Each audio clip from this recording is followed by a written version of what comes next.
Hi everyone, आज हम लोग बात करेंगे हाइपोक्सिक सेल इंजरी के बारे में। तो सबसे पहले हम ये समझेंगे हाइपोक्सिया किसे कहते हैं। तो हाइपोक्सिया जैसा कि इसके वर्ड से क्लियर है, hypo means less and oxia mean oxygen.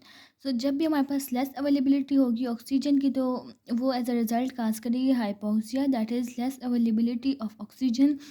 और एज अ रिजल्ट अगर हाइपोक्सिया होता है तो हाइपोक्सिया की वजह से सेल इंजरी होती है, ठीक है, और उसको इंजरी को हम लोग कहते हैं hypoxic cell injury. So what is hypoxic cell injury? Hypoxic cell injury is जब हमारे पास हाइपोक्सिया यानी कि डिक्रीज अवेलेबिलिटी ऑफ ऑक्सीजन की वजह से सेल इंजरी होती है, तो इसको हम लोग कहते हैं हाइपोक्सिक सेल इंजरी। अभी हम लोग बात करेंगे कि क्या क्या काजेज़ हैं जो कि हाइपोक्सिक सेल इंजरी काज कर सकते हैं। तो सबसे पहले हमारे पास आ जाते हैं इस्कीमिया। इस्कीमिया हम किसे कहते हैं? Obstruction of arterial blood flow. और जब ये ऑब्स्ट्रक्शन होती है आर्टीरियल ब्लड फ्लो की, तो ऑक्सीजन वहाँ तक पहुँच नहीं पाता। जब ऑक्सीजन वहाँ तक पहुँच नहीं पाती, तो उसकी वजह से हमारे पास ऑक्सीजन की अवेलेबिलिटी कम हो जाती है। जब अवेलेबिलिटी कम होती है तो एज अ रिज़ल्ट जो इंजरी होती है वो होती है हाइपोक्सिक सेल इंजरी। इस तरह से स्कीमे जो है हाइपोक्सिक सेल इंजरी काज कर सकता है, ठीक है। और ये मोस्ट कॉमन कॉज है हाइपोक्सिक सेल इंजरी का। फिर नेक्स्ट काज के बारे में बात करें, हमारे पास नेक्स्ट जो काज है हाइपोक्सिक सेल इंजरी का वो है एनीमिया। एनीमिया बेसिकली हम किसे कहते हैं? Reduction in number of oxygen carrying blood cells, तो उसको हम लोग कहते हैं एनीमिया। रिडक्शन इन ये एनीमिया हमारे पास दो वजह से हो सकता है। एक तो हमारे पास जो रेड ब्लड सेल्स हैं वो कम हो गए, दूसरी रीज़न इसकी ये हो सकती है कि जो आरबीसीज की एबिलिटी है टू कैरी ऑक्सीजन वो कम हो जाए। तो दोनों रिजल्ट में जो एज अ कंडीशन होगी उसको हम कहेंगे एनीमिया। एनीमिया में भी जो हमारे पास ऑक्सीजन की अवेलेबिलिटी होती है वो कम हो जाती है, जिसकी वजह से सेल इंजरी होती है, जिसको हम लोग कहते हैं hypoxic cell injury. So this was the second cause of anaemia. Third cause के बारे में हम लोग बात करें तो थर्ड काज आ जाता है carbon monoxide poisoning. Carbon monoxide poisoning क्या करता है? केमिकली अल्टर कर देता है आरबीसी को, जिसकी वजह से उसकी जो एबिलिटी होती है कैरी ऑक्सीजन वो कम हो जाती है। जब उसकी एबिलिटी कम होती है तो वो लेस ऑक्सीजन लेके जा सकता है, तो एज अ रिजल्ट हमारे पास हाइपोक्सिया होता है और as a result hypoxic cell injury. अच्छा, नेक्स्ट रीज़न हमारे पास जो नेक्स्ट काज हाइपोक्सिया क्या क्या है? Perfusion of tissue by oxygen carrying blood जो है वो कम हो गया, ठीक है। और ये डिक्रीज परफ्यूजन किस वजह से हो सकती है? कार्डियक फेलियर में डिक्रीज परफ्यूजन हो सकती है, हाइपोटेंशन में डिक्रीज परफ्यूजन हो सकती है, शॉक में, और एबनॉर्मल वास्कुलर कंस्ट्रक्शन की वजह से हमारे पास डिक्रीज परफ्यूजन हो सकती है ऑफ ब्लड की, जिसकी वजह से हमारे पास टिश्यू में जो है ऑक्सीजन की कमी हो जाती है। जब कमी होती है तो हमारे पास हाइपोक्सिक सेल इंजरी होती है। तो नेक्स्ट जो काज हमारे पास आ जाता है हाइपोक्सिक सेल इंजरी का, वो उसको होता है poor oxygenation of blood. Poor oxygenation of blood मतलब ये है कि जो ब्लड है वो ऑक्सीजन उठा तो सकता है लेकिन उसकी ऑक्सीजनेशन नहीं हो रही। और ये क्यों होता है? मोस्टली ये होता है सेकेंडरी टू पल्मोनरी डिजीजेज, यानी कि जब भी कोई पल्मोनरी डिजीज़ होती है तो वो हमारे पास पुअर ऑक्सीजनेशन ऑफ ब्लड काज करती है, जिसकी वजह से ऑक्सीजन की जो मिकदार होती है वो ब्लड में कम हो जाती है, जो कि एज अ रिज़ल्ट हाइपोक्सिया काज कर सकती है। तो ओवरऑल अगर हम इसको रिवाइज करें तो हमारे पास 5 मेन चीज़ें हैं जो हाइपोक्सिया काज करती है। फर्स्ट जो चीज़ आ जाती है इस्कीमिया। सेकंड नंबर पे जो काज आ जाता है हाइपोक्सिया का वो होता है एनीमिया। थर्ड नंबर पे जो काज आ जाता है वो होता है carbon monoxide poisoning. Fourth number पे जो काज होता है वो होता है perfusion, decrease perfusion of tissue by oxygen carrying blood. और फिफ्थ जो काज होता है हाइपोक्सिया का वो होता है पुअर ऑक्सीजनेशन ऑफ ब्लड। तो अभी हम लोगों ने बात कर ली है काजेज ऑफ हाइपोक्सिया की। अभी हम लोग बात करेंगे stages of hypoxic cell injury की, यानी कि जब भी हाइपोक्सिया होता है तो जो सेल इंजरी होती है वो कुछ स्टेजेस में होती है। उन स्टेजेस के बारे में हम लोग डिटेल में बात करेंगे। जो स्टेजेस होती हैं वो होती है अर्ली स्टेज, सेकेंड स्टेज होती है लेट स्टेज, और थर्ड स्टेज होती है सेल डेथ। क्योंकि ऐसा रिजल्ट होता है हाइपोक्सिक सेल इंजरी की हमारे पास सेल डेथ हो सकती है। तो सबसे पहले हम लोग बात करेंगे अर्ली स्टेज के बारे में, फिर हम लोग बात करेंगे लेट स्टेज, और फिर हम लोग बात करेंगे सेल डेथ के बारे में।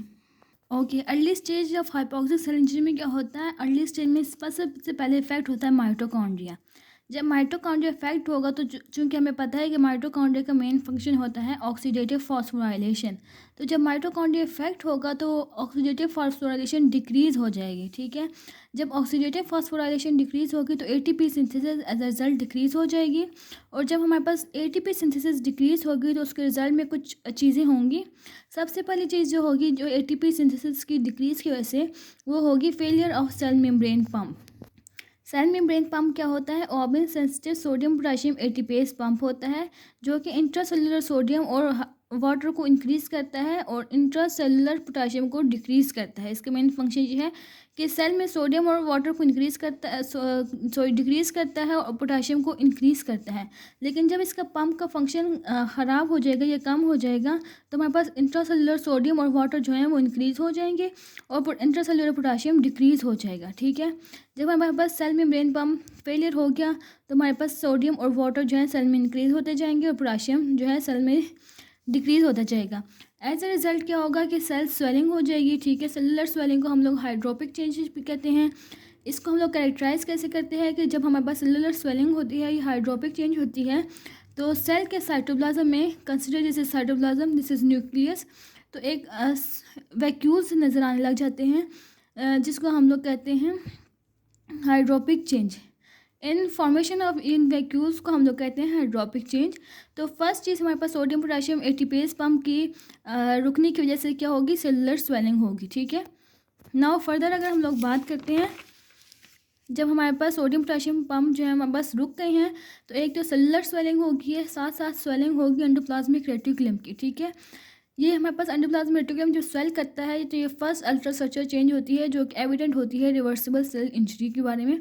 अच्छा, अर्ली स्टेज में हमारे पास जो सेल इंजरी है वो रिवर्सिबल है और लेट स्टेज में भी हमारे पास cell injury, hypoxic cell injury reversible होती है। टिल सेल डेथ, अगर हाइपोक्सिक सेल इंजरी अगर रिवर्स हो जाए तो वो रिवर्सिबल होती है।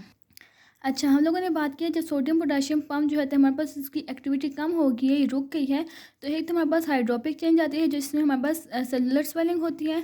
सेकंड क्या होता है कि स्वेलिंग होती है एंडोप्लाज्मिक रेटिकुलम की, उसके अलावा स्वेलिंग होती है माइटोकॉन्ड्रिया की। ठीक है, स्वेलिंग जो होती है माइटोकॉन्ड्रिया की स्टार्टिंग में रिवर्सिबल होती है और लो एम्पलीट्यूड स्वेलिंग होती है, बट अगर ये हमारे पास बहुत लास्ट स्टेज में पहुँच जाए हमारे पास सेल इंजरी तो हमारे पास जो माइटोकॉन्ड्रियल स्वेलिंग होती है वो इरिवर्सिबल और हाई एम्पलीट्यूड स्वेलिंग हो जाती है। ठीक है, और वो कैरेक्टराइज कैसे करते हैं कि मार्क डायलेशन होती है इनर माइटोकॉन्ड्रियल स्पेस की। इनर माइटोकॉन्ड्रियल स्पेस क्या होती है, हमारे पास माइटोकॉन्ड्रिया होती है, इसकी दो मेम्ब्रेन्स होती है, एक होती है आउटर मेम्ब्रेन और एक होती है लोअर मेम्ब्रेन। तो ये जो एरिया होता है between the outer membrane and lower membrane को हम लोग कहते हैं इंटर माइटोकॉन्ड्रियल स्पेस। तो ये हमारे पास इसमें ये हमारे पास जब हाइपोक्सिक सेल इंजरी होती है और लास्ट स्टेजेस में होती है तो ये स्पेस हमारे पास बहुत ज़्यादा इंक्रीज़ हो जाती है जिसकी वजह से जो हमारे पास जो सेल इंजरी होती है वो इरिवर्सिबल हो जाती है। उसके अलावा अगर हम लोग बात करें, इसके अलावा जितनी भी ऑर्गेनेलिज होती हैं वो भी स्वेल कर जाती हैं। ठीक है, हम लोग बात कर रहे थे जब हमारे पास एटीपी सिंथेसिस कम होती है तो हमारे पास क्या क्या होता है। जब एटीपी सिंथेसिस हमारे पास कम हुई है तो सबसे पहले जो चेंज आई है वो आई थी कि failure of cell membrane pump हो जाता है। सेकंड जो चेंज आती है because of decrease ATP synthesis वो होती है डिसएग्रीगेशन ऑफ राइबोसोम, यानी कि स्वेलिंग की वजह से, swelling of rough endoplasmic reticulum की वजह से मेम्ब्रेन डैमेज होती है और मेम्ब्रेन डैमेज की वजह से डिक्रीज प्रोडक्शन होती है और फेलियर होती है प्रोटीन सिंथेसिस की। वो क्यों डिक्रीज होती है, क्योंकि हमारे पास राइबोसोम जो अटैच होते हैं रफ एंडोप्लाज्मिक रेटिकुलम के साथ वो डिसएग्रीगेट होना शुरू हो जाते हैं। ठीक है, जो थर्ड चेंज आती है हमारे पास डिक्रीज एटीपी सिंथेसिस की वजह से वो होती है स्टिमुलेशन ऑफ फास्फोफ्रक्टोकाइनेज एक्टिविटी, क्योंकि सेल को एटीपी चाहिए लेकिन जब एटीपी बहुत कम हो जाते हैं तो हमारे पास फास्फोफ्रक्टोकाइनेज एक्टिविटी स्टार्ट हो जाती है जिसकी वजह से हमारे पास ग्लाइकोलिसिस सेल में इंक्रीज़ होती है। जब ग्लाइकोलिसिस सेल में इंक्रीज़ होती है तो हमारे पास लैक्टेट एक्मुलेट होना शुरू हो जाता है। ठीक है, जब लैक्टेट इंक्रीज़ होता है सेल में तो हमारे पास इंट्रासेलुलर पीएच होती है वो कम होना शुरू हो जाती है। एज अ रिजल्ट क्या होता है, रिवर्सिबल क्लम्पिंग होती है न्यूक्लियर क्रोमेटिन की।